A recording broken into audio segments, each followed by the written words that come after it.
Hello बच्चों, कैसे हो आप लोग। बच्चों, आज मैं आप लोग को सामाजिक विज्ञान का दूसरा पाठ पढ़ाने वाली हूँ। दूसरे पाठ का नाम है हमारे आसपास क्या। चलिए इसके विषय में हम लोग पढ़ते हैं और जानते हैं। धनवीन माँ के साथ बगीचे में घूम रहा था। घूमते घूमते उसके मन में एक प्रश्न उत्पन्न हुआ, हम जिस जमीन पर चल रहे हैं वह किस तरह बनी होगी। धनवीन ने यह प्रश्न अपनी माँ से पूछा। माँ ने कहा, तू प्रतिदिन सूर्य को देखता है न। इस सूर्य का भी एक परिवार है जिसे हम सौर परिवार के रूप में पहचानते हैं। धनवीन नाम का एक लड़का था जो अपनी माँ के साथ बगीचे में घूम रहा था और घूमते घूमते उसके मन में अचानक एक प्रश्न पैदा हुआ कि हम जिस ज़मीन पर रहते हैं, जिस ज़मीन पर चल रहे हैं, वो कैसे किस तरह बना होगा। और यह प्रश्न धनवीन अपनी माँ से पूछता है तो उसकी माँ कहती है कि तू प्रतिदिन सूर्य को देखता है ना।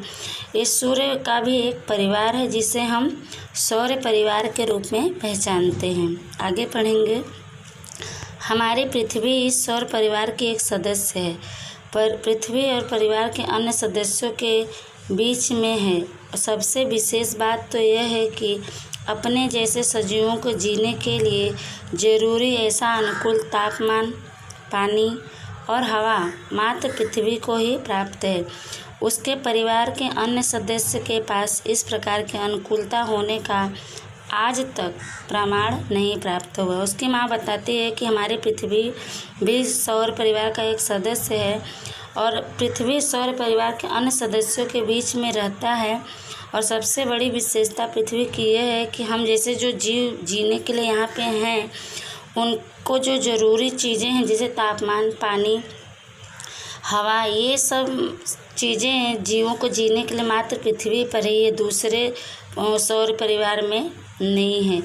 और आज तक ऐसा प्रमाण यानी सबूत भी प्राप्त नहीं हुआ कि दूसरे ग्रहों पर भी इस तरह के तापमान, पानी और हवा जीवों को जीने के लिए उपस्थित हैं। आगे पढ़ेंगे। सामान्य रूप से ऐसा माना जाता है कि पृथ्वी सूर्य से अलग हुई। जब पृथ्वी का उद्भव हुआ तब वह आग के गोले के रूप में थी। यह आग का गोला धीरे धीरे ठंडा पड़ने लगा।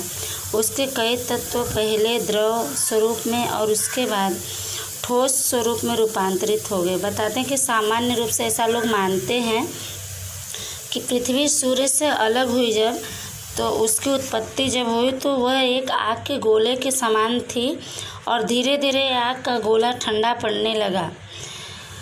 उसके कई तत्व पहले जो द्रव्य के रूप में, फिर उसके बाद ठोस द्रव के रूप में रूपांतरित हो गए यानी बदल गए। और इस प्रक्रिया के समय जिन तत्वों का ठोस स्वरूप में रूपांतरण हुआ उससे हम मृदावरण के रूप में पहचानते हैं। जिन तत्वों का द्रव्य स्वरूप में रूपांतरण हुआ उसे जलावरण के रूप में पहचानते हैं। और जिन तत्वों का द्रव्य रूप में रूपांतरण हुआ यानी परिवर्तन हुआ उसे जलावरण के रूप में पहचानते हैं। जिन तत्वों का गैस के रूप में रूपांतरण हुआ उसे वातावरण के रूप में पहचानते हैं। और जिन तत्वों का गैस के रूप में परिवर्तन हो गया उसे वातावरण के रूप में पहचाना जाता है।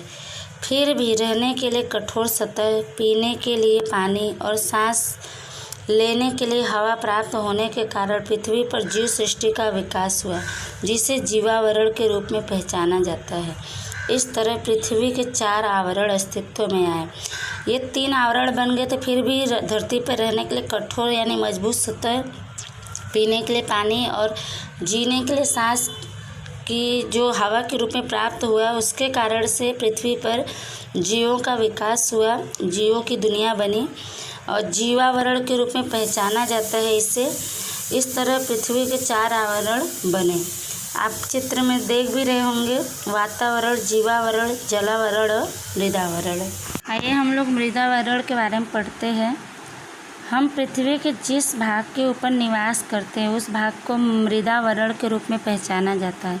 मृद अर्थात मिट्टी और आवरण अर्थात सतह या परत। पृथ्वी की ऊपरी सतह मिट्टी और चट्टान जैसे ठोस पदार्थों का बना हुआ है, जिसके कारण वह घनावरण या शिलावरण के रूप में पहचानी जाती है। हम पृथ्वी के जिस भाग के ऊपर रहते हैं, निवास करते हैं यानी रहते हैं, उस भाग को मृदावरण के रूप में जाना जाता है। मृद का मतलब होता है मिट्टी और आवरण का मतलब होता है सतह या परत। और पृथ्वी की ऊपरी सतह मिट्टी और चट्टान जैसे ठोस पदार्थों का बना हुआ है, जिसके कारण वह घनावरण या शिलावरण के रूप में भी पहचाना जाता है। आगे पढ़ेंगे। यह आवरण पृथ्वी सतह का लगभग 29% भूभाग रोकता है। और कह रहे पृथ्वी का जो आवरण है, यह पृथ्वी का सतह लगभग 29% जमीन को रोकता है। यह सतह लगभग 64 से 100 किलोमीटर जितनी मोटी, और इसकी सतह जो है 64 से 100 किलोमीटर जितना मोटा है। यह सभी स्थान पर एक समान मोटाई नहीं है, फिर भी अंदर या बाहर एक समान आकार नहीं है। वह लगभग मिट्टी और चट्टान जैसे द्रव्यों की बनी हुई है।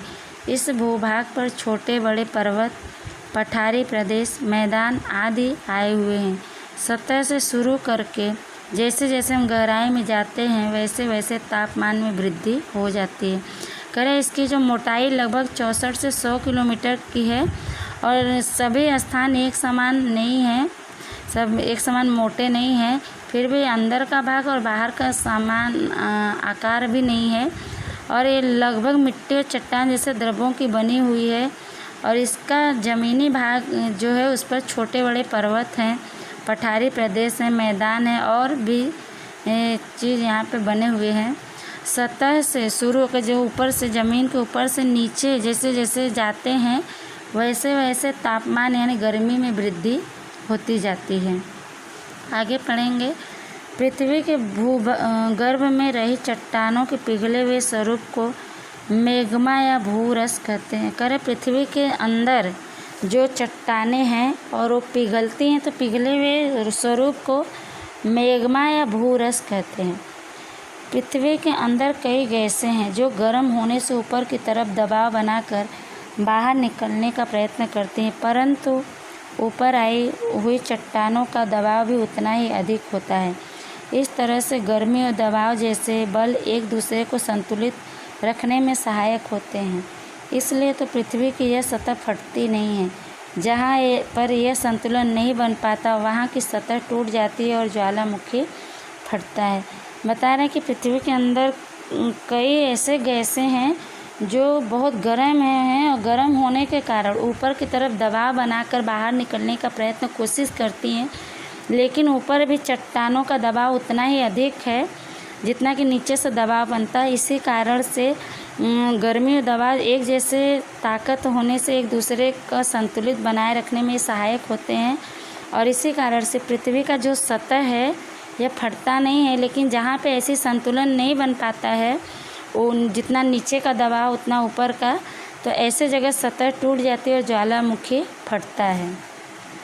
आइए आगे पढ़ते हैं। माँ, यह मृदावरण हमारे लिए किस तरह उपयोगी है। धन्वीन अपने माँ से पूछता है कि मृदावरण हमारे लिए किस तरह उपयोगी है, तो उसकी माँ बताती है, यदि मृदावरण न होता तो हम अपना मकान किस पर बनाते। पीने का पानी या भोजन के लिए खेती, उद्योग धंधों के लिए आवश्यक खनिज या जंगल, ये मृदावरण के बिना कैसे संभव हो सकते हैं। आज हमने अपने मृदावरण के बारे में जो बातें की, उसके आधार पर मृदावरण में किसका किसका समावेश हो सकता है, उससे संबंधित चित्र बनाएं। उन्होंने बताया कि मृदावरण न होता तो हम किस पर अपना मकान बनाते। पीने का पानी या भोजन के लिए खेती, उद्योग धंधे के लिए आवश्यक खनिज या जंगल, ये सभी मृदावरण के बिना संभव नहीं था। आज हमने अपने मृदावरण के बारे में जो कुछ बातें की, उसके आधार पर मृदावरण में किस किस चीज़ का समावेश होता, क्या क्या आता है, उससे संबंधित चित्र यहाँ दिया गया है। बच्चों आप बनाइएगा उसको। आगे हम लोग पढ़ेंगे जलावरण। जलावरण क्या है, आइए आपको मैं जलावरण के बारे में बताऊं। पृथ्वी की सतह का नीचे वाला भाग पानी से घिरा हुआ है, जिसे जलावरण के रूप में पहचाना जाता है। पृथ्वी की सतह पर भूभाग की तुलना में पानी का भाग अधिक है। बता रहे हैं कि जलावरण जो है, पृथ्वी की सतह के नीचे वाला भाग जो है पानी से घिरा हुआ चारों तरफ से, जिसे जलावरण के रूप में पहचाना जाता है। और कह रहे हैं कि पृथ्वी की जो सतह है, ज़मीन है, उसके भाग की तुलना में पानी का भाग अधिक है। जलावरण लगभग 71% जितना भाग रोके हुए। पृथ्वी का जो भाग है उस पर 71% जितना लगभग पानी है, वो ज़मीन पृथ्वी के भाग को रोका हुआ है। पानी है उतने स्थान तक। जलावरण में विशाल जल भंडार रखने वाले भाग अर्थात महासागर। और बता रहे कि जलावरण मतलब जल जो फैला हुआ है, विशाल जल भंडार रखने वाला भाग अर्थात जिसे हम लोग महासागर कहते हैं, जिसे हम प्रशांत, अटलांटिक, हिंद और आर्कटिक महासागर के रूप में पहचानते हैं। जो पृथ्वी का भाग अधिक से अधिक जल से घिरा हुआ है उसे हम महासागर के नाम से जानते हैं, जैसे प्रशांत महासागर, अटलांटिक महासागर, हिंद महासागर और आर्कटिक महासागर के नाम से जानते हैं। आगे पढ़ेंगे। सभी महासागर एक दूसरे के साथ जुड़े हुए हैं। भूमि विस्तार के पास आए हुए स्थानीय जल विस्तार, समुद्र जिसे सागर कहते हैं, उपसागर, खाड़ी या जल डमरू मध्य के नाम से पहचाने जाते हैं। करें सभी सागर एक दूसरे के साथ जुड़े हुए हैं। और भूमि विस्तार जो ज़मीन से सटे हुए हैं जल विस्तार हैं, स्थानीय जल विस्तार, उसे समुद्र या सागर, उपसागर, खाड़ी या जल डमरू मध्य के नाम से पहचाने जाते हैं। पृथ्वी पर आए हुए महासागर खूब विशाल है और गहरे हैं। कहीं कहीं पर 10 से 11 किलोमीटर जितनी गहरी खाइयाँ आई हुई हैं। महासागर की सतह पर, पृथ्वी की सतह पर ऊंचे पर्वत, विशाल मैदान, पठारी प्रदेश या खाइयाँ आई हुई हैं। कह रहे हैं, बता रहे हैं कि पृथ्वी पर आए हुए महासागर जो खूब विशाल यानी बहुत बड़ा और गहरा है। कहीं कहीं पे तो 10 से 11 किलोमीटर जितनी गहरी खाइयाँ हैं। और महासागर की जो सतह है, पृथ्वी की सतह पर ऊंचे पर्वत, विशाल बड़े मैदान, विशाल यानी बहुत बड़ा मैदान, पठारी प्रदेश या खाइयाँ बनी हुई हैं। आगे, माँ इन समुद्रों में कितना पानी होगा? वह खारा यानी नमकीन होता है, तो वह हमें किस तरह उपयोगी हो सकता है? धनवीन अपनी माँ से पूछता है कि समुद्र का पानी तो खारा नमकीन होता है, तो वह हमें किस तरह उपयोगी होता है? उसके बारे में उसकी माँ बताती है, हाँ, पृथ्वी पर जितना पानी है उसका 97% जितना पानी समुद्र में आया हुआ है।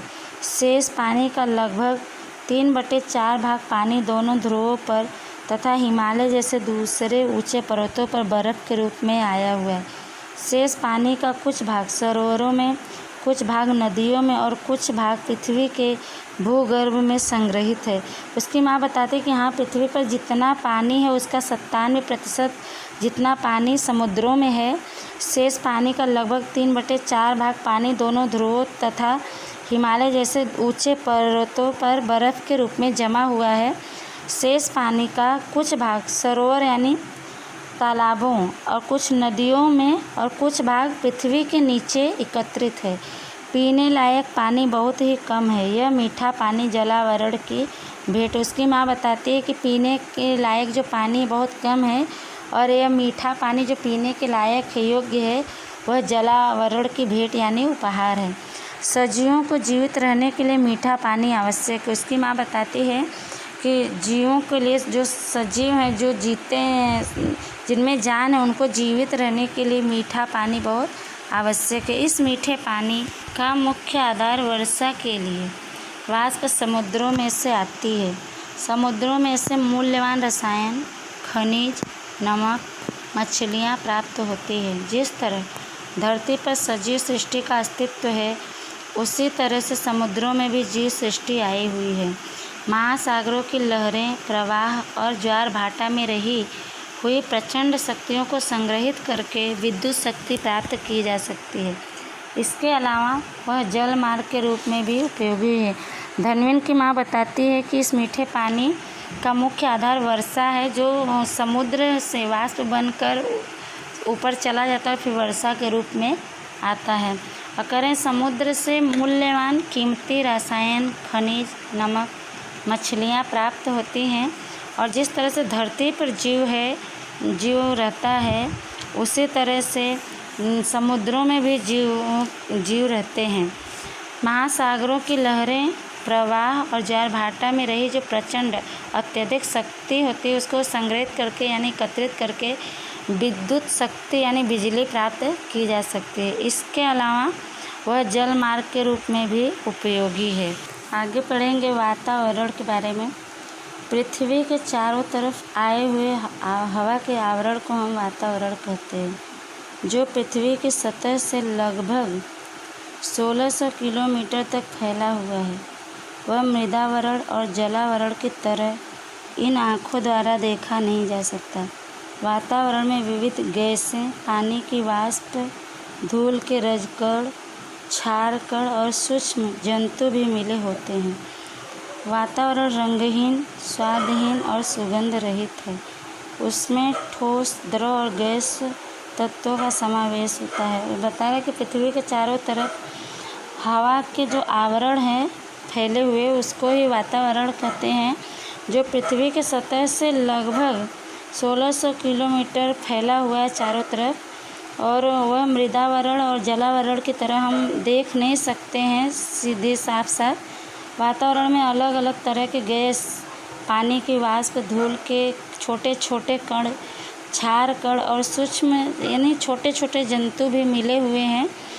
वातावरण का ना कोई रंग है, ना कोई स्वाद और न ही ये सुगंध है। यह वातावरण रंगहीन, स्वादहीन और सुगंध रहित है। आगे उसमें ठोस, द्रव, गैस तत्वों का भी मिलाप है, समावेश यानी मिलाप है।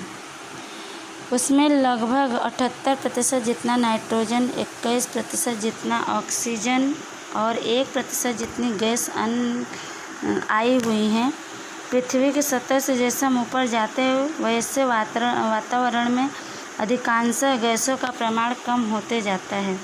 बता रहा है कि इसमें ठोस, द्रव, गैस तत्वों का समावेश मिला हुआ है और लगभग 78% जितना नाइट्रोजन, 21% जितना ऑक्सीजन और 1% जितने दूसरे गैस पृथ्वी की सतह से जब हम जैसे जैसे ऊपर जाते हैं वैसे वातावरण में अधिकांशतः गैसों का प्रमाण यानी मात्रा कम होता जाता है। कार्बन डाइऑक्साइड गैस अधिक होने से हवा के निम्न स्तर में वह अधिक प्रमाण में है और ऊपर जाने पर कम हो जाता है। कह रहे हैं कार्बन डाइऑक्साइड गैस अधिक होने से हवा के जो निम्न स्तर में वह अधिक प्रमाण में यानी मात्रा में है और ऊपर जाने पर धीरे धीरे कम हो जाता है। ओजोन गैस हवा में खूब कम प्रमाण में है। यह गैस सूर्य की पराबैंगनी अल्ट्रावायलेट जिसे बोलते हैं किरणों का शोषण करके पृथ्वी को सूर्य की प्रचंड गर्मी से बचाती है। ओजोन गैस जो हमारे पृथ्वी के चारों तरफ आकाश मंडल में घिरा हुआ है, तो कह रहे ये बहुत कम मात्रा में है और ये सूर्य की पराबैंगनी अल्ट्रावायलेट किरणों का शोषण करके उसे सोख करके पृथ्वी को सूर्य की अत्यधिक गर्मी से बचाता है पृथ्वी को। यह गैस मुख्य रूप से खूब सुबह खुले मैदान में और समुद्री किनारों की हवा में अधिक प्रमाण में होती है।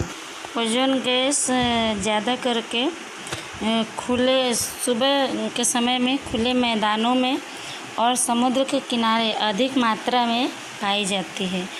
ऑक्सीजन और नाइट्रोजन गैस पृथ्वी पर आई हुई जीव सृष्टि को जीवंत बनाए रखती है। ऑक्सीजन और नाइट्रोजन गैस जो है पृथ्वी पर जीने वाले जो प्राणी हैं उनको जीने में सहायक बनती है। ऑक्सीजन के ज्वलनशीलता को नाइट्रोजन मंद कर देता है और ऑक्सीजन की जो ज्वलनशीलता होती है जिसमें उसमें जो जलन होता है उसको भी नाइट्रोजन धीरे धीरे कम कर देती है। आगे पढ़ेंगे। वातावरण में मुख्य प्रवाही तत्व पानी है। गर्मी से वाष्प बन करके पानी भाप के रूप में हवा में मिल जाता है, जिसे हम नमी के रूप में पहचानते हैं। करे वातावरण में मुख्य प्रवाही यानी बहने वाला गीला तत्व पानी है, जो अधिक गर्मी के कारण से वाष्प बन करके पानी भाप के रूप में हवा में मिल जाती है और उसे हम नमी के रूप में पहचानते हैं। आगे वाष्प के जमने की क्रिया को घनीभवन कहा जाता है। घनीभवन के कारण ही बरसात, ओस, हिम, ओले आदि वाष्प के स्वरूप बनते हैं। किसी भी प्रदेश के मानव का भोजन, पहनावा, निवास, रूप, रंग, आर्थिक प्रवृत्ति आदि पर वातावरण का प्रभाव देखने को मिलता है। कह रहे हैं कि वाष्प के जमने की जो क्रिया है, कार्य है, उसको ही घनीभवन कहा जाता है। और घनीभवन के कारण ही बरसात, ओस, हिम यानी बर्फ़, ओले आदि वाष्प के रूप में बनते हैं।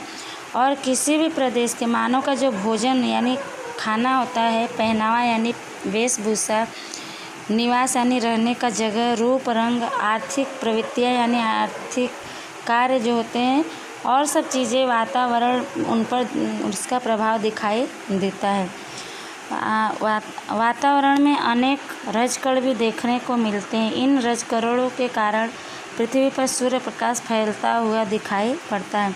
और इस वातावरण में अनेक रजकण यानी धूल के छोटे छोटे कण भी देखने को मिलते हैं। और इन्हीं रजकणों के कारण पृथ्वी पर सूर्य का प्रकाश फैलता हुआ दिखाई देता है, जिसके कारण सूर्योदय के समय अचानक प्रकाश या सूर्यास्त के समय अचानक अंधेरा नहीं होता है। और इसी कारण से, रजकणों के कारण से ही सूर्योदय के समय अचानक प्रकाश या सूर्यास्त के समय अचानक एकाएक अंधेरा नहीं होता है। रजकण द्वारा प्रकाश की किरणें परावर्तित होकर पृथ्वी की सतह पर वापस लौटती हैं और हमें सूर्य प्रकाश प्राप्त होता है। और इन रजकणों के द्वारा ही प्रकाश की जो किरणें हैं उसमें परिवर्तित होकर मिलकर पृथ्वी की सतह पर यानी ज़मीन पर वापस लौटती हैं और हमें सूर्य प्रकाश प्राप्त होता है। वातावरण के माध्यम के कारण हम आवाज़ सुन सकते हैं, इसलिए तो रेडियो, दूरदर्शन का प्रसारण संभव हो सका। और वातावरण के जरिए के कारण ही हम आवाज़ सुन सकते हैं, और इसी कारण से रेडियो और दूरदर्शन का प्रसारण आसान हो सका, संभव हो सका। नीचे चित्र दिया गया, आप लोग देख रहे होंगे। चित्रों में चारों आवरण का चित्र देकर नाम लिखकर चित्रों द्वारा दर्शाया गया है कि जलावरण में क्या क्या है, वातावरण में क्या क्या आता है, जीवावरण में क्या क्या आता है और मृदावरण में। नीचे दिया है मानव जीवन और आवरण। अब सुनो, इन 3 आवरणों के कारण पृथ्वी के ऊपर चौथे आवरण जीवावरण का अस्तित्व है। बता रहे हैं कि ये 3 आवरणों के कारण, इन्हीं के आवरणों के कारण पृथ्वी के ऊपर चौथा आवरण जो जीवावरण का मौजूदगी दिखाता है, बताता अस्तित्व है। अभी हम 3 आवरणों के बारे में पढ़े और उसके कारण ही चौथा आवरण जीवावरण है जो पृथ्वी के ऊपर है, उसके बारे में हम लोग पढ़ेंगे। पृथ्वी के मृदावरण, जलावरण और वातावरण के जिस भाग में जीव सृष्टि फैली हुई उसे जीवावरण कहते हैं। मैं बता रहे हैं कि पृथ्वी के मृदावरण, जलावरण और वातावरण के जिस भाग में जीव सृष्टि यानी जहाँ पे जीव हैं, जीवों की दुनिया फैली हुई है, उसे ही जीवावरण कहते हैं। पृथ्वी पर जीवावरण एक महत्वपूर्ण आवरण है। और बता रहे हैं कि पृथ्वी पर जीवावरण जो जीवों की सृष्टि है वो एक महत्वपूर्ण आवरण है। सौर परिवार में पृथ्वी ही एक ऐसा ग्रह है जिस पर जीवावरण है। पृथ्वी पर की जीव सृष्टि में वनस्पति, प्राणी और जीव जंतुओं और मानव का समावेश होता है। और सौर परिवार यानी सूर्य का जो परिवार है उसमें पृथ्वी एक ऐसा ग्रह है जिस पर जीव पाए जाते हैं। पृथ्वी पर जीव सृष्टि में वनस्पति, प्राणी और जीव जंतुओं और मानव का समावेश होता है जीवों के रूप में। आगे, हम सब भोजन और दूसरी बहुत सी चीज़ वस्तुएं जीवावरण से प्राप्त करते हैं। वनस्पति और प्राणियों के बिना हम जीवित नहीं रह सकते। हमारे अस्तित्व का और निर्वाह का आधार जीवावरण है। कह रहे हैं कि हमें भोजन और दूसरी बहुत सी चीज़ वस्तुएं जो जीवावरण में से प्राप्त होती है, और वनस्पति प्राणियों के बिना हम जीवित नहीं रह सकते। हमारा मौजूदगी और हमारे जीवन जीने का जो आधार है वो जीवावरण ही है, जिसे 2 भागों में बांटा गया है, अजैविक और जैविक। अजैविक विभाग में मृदावरण, जलावरण और वातावरण का अध्ययन किया जाता है, जबकि जैविक विभाग में वनस्पति, प्राणी और सूक्ष्म जीवाणुओं के अध्ययन का समावेश किया गया है। बता रहे हैं इनको 2 भागों में बांटा गया है, अजैविक और जैविक। तो अजैविक विभाग में मृदावरण, जलावरण और वातावरण के बारे में पढ़ा जाता है, जाना जाता है, जबकि जैविक विभाग में वनस्पति, प्राणी और सूक्ष्म यानी छोटे जीवाणुओं के विषय में पढ़ा जाता है, उसके बारे में बताया जाता है। नीचे देखिए, मनुष्य अपने कार्यों से पृथ्वी को प्रदूषित करे, इन आवरणों को कुछ नुकसान होगा। कैसे पूछा कि अगर मनुष्य अपने कार्यों से पृथ्वी को प्रदूषित करे, गंदा करे, तो क्या इन आवरणों को नुकसान हो सकता है क्या? यहाँ चित्र दिया गया है, देखिए आप लोग। पर्यावरण के घटक कौन कौन से हैं? प्राकृतिक, मानव निर्मित, मानव। यहाँ पे दिया गया प्राकृतिक जो जैविक में आता है और मानव निर्मित अजैविक। तो प्राकृतिक द्वारा जैविक में क्या क्या आता है? प्राणी, पेड़ पौधे जैसे पक्षी, और अजैविक में जैसे मानव निर्मित क्या क्या है? कल कारखाने, उद्योग हैं, रास्ते हैं, और बड़े बड़े जो मीनार बनाए जाते हैं, मंदिर मस्जिद बनाया जाता है, ये सब आता है। आगे हम लोग पढ़ेंगे मानव प्रवृत्तियों का आवरण पर प्रभाव। मानव के द्वारा किए गए कार्यों का आवरण पर क्या असर होता है, क्या प्रभाव पड़ता है, उसके बारे में। मनुष्य अपने विकास के लिए न जाने कितनी प्रवृत्तियां जाने अनजाने करता है, जिससे अनेक आवरणों का संतुलन बिगड़ जाता है।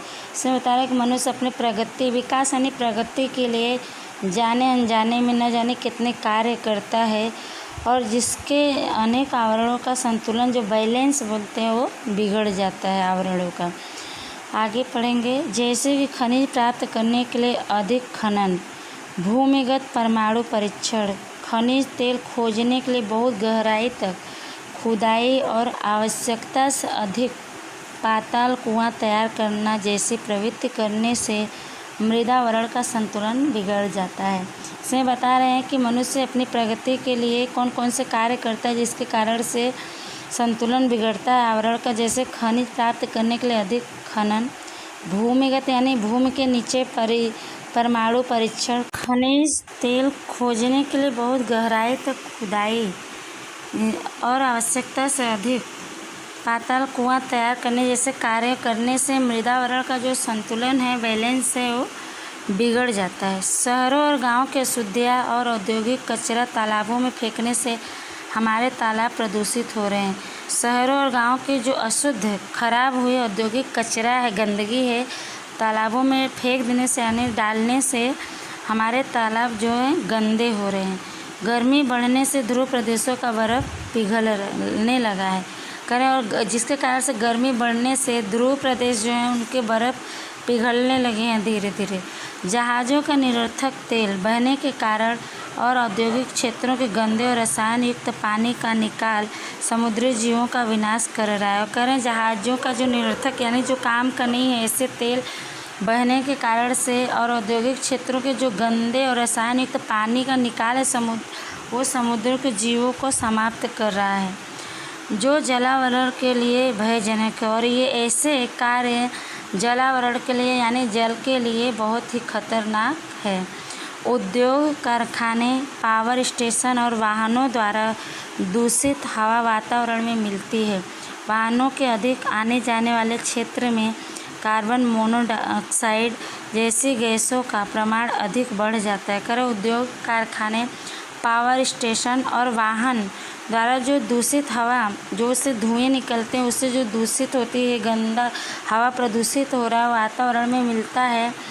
और वाहनों से अधिक आने जाने वाले क्षेत्रों में कार्बन मोनोऑक्साइड जैसी गैसों का मात्रा अधिक बढ़ जाता है। वृक्षों को काटने से CO2 का प्रमाण बढ़ जाता है। CO2 का प्रमाण अधिक बढ़ने से पृथ्वी पर गर्मी का प्रमाण बढ़ता है।